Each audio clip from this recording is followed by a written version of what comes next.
দেড় মাসের মধ্যে শুরু হলো মাগুরায় শিশু আসিয়া ধর্ষণ হত্যা মামলার বিচার।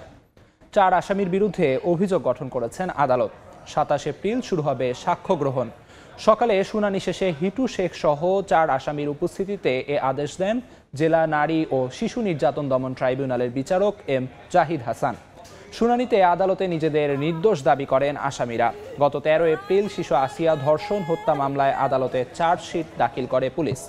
হিটু শেখকে প্রধান আসামি করে সজীব শেখ, রাতুল শেখ এবং জাহেদা বেগমকে আসামি করা হয়েছে। এর আগে হিটু শেখ আদালতে 164 ধারায় স্বীকারোক্তিমূলক জবানবন্দি দিয়েছে। গত 6 মার্চ বোনের বাড়িতে বেড়াতে যায় শিশু আসিয়া। এ সময় বোনের শ্বশুর হিটু শেখ ধর্ষণ করে হত্যার চেষ্টা করে তাকে। চিকিৎসাধীন অবস্থায় 13 মার্চ রাজধানীর সম্মিলিত সামরিক হাসপাতালে মারা যায় শিশুটি। পরে হত্যা মামলা করেন শিশু আসিয়ার মা।